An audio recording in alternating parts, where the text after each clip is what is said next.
était beaucoup plus méfiants dans la rue. Mes parents, ils étaient stressés que des terroristes viennent. Bon, c'est une chance infime, mais ils avaient peur un peu. Je le sentais.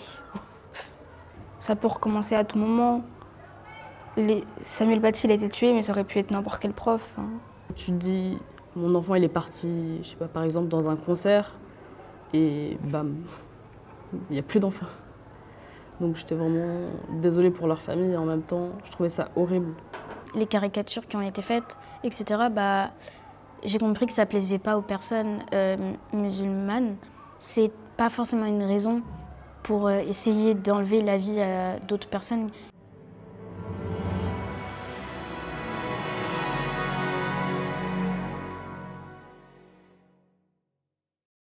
C'est des moments qui ont marqué l'histoire de la France. Et si on les représente sur un mur, c'est pour sensibiliser les gens autour. Il faut exprimer ses pensées, ses idées. Donc c'est pas parce qu'il y a une personne qui a fait ça, enfin qui a commis un crime qu'il faut arrêter, parce que sinon il aurait gagné, il aurait eu ce qu'il voulait. Bah, c'est vrai que le tout ça pour ça, je trouve que c'est fort parce que c'était tout ça, à la base c'était un dessin. Les dessinateurs de Charlie Hebdo ont été tués pour un dessin. Donc tout ça pour ça, je trouve que ça représente bien les attentats de Charlie Hebdo et de Samuel Paty. Je sais plus du tout qui avait eu cette idée, mais il y a une personne qui avait eu l'idée de mettre un cercle pour montrer que ça faisait une cible. Mais en soi, au début, c'était vraiment juste l'idée de faire un cercle pour une forme. Et au final, c'est parti vite sur l'idée d'une cible. Et au milieu, il y avait Marianne qui était blessée. Parce que Marianne, c'est quand même une allégorie de la France et de la République. Et elle est blessée pour, je pense que ça fait une métaphore comme quoi même les valeurs de la République, de la France, sont détruites, qu'on a retiré la vie de ces gens. Moi, j'ai pensé à faire quelque chose de pas très gore ou violent. Du coup, moi, j'ai voulu représenter des petits personnages, des petits fantômes, pour représenter qu'ils étaient morts et pour se souvenir d'eux.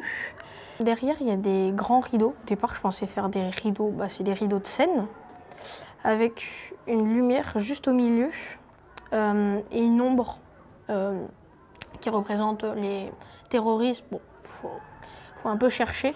Les élèves, ils cherchaient des figures à représenter sur leur fresque, mais différentes figures.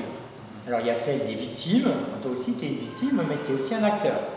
Donc des victimes, des acteurs, et qui ne soient pas forcément tous décédés, puisque c'est une fresque qui va rendre hommage aux victimes. Alors Sylvia, on y est là. C'est toi qui as dessiné la scénar. Il est là. Et la scénar, il est là. Est-ce que vous avez déjà pensé à vous en faire seul? Non. J'ai pensé à trouver la solution pour que nous tous puissions sortir ensemble sans moins de victimes, sans plus de victimes. Parce que j'ai essayé, mais moi, il y a quand même 4 victimes, 4 morts, un blessé.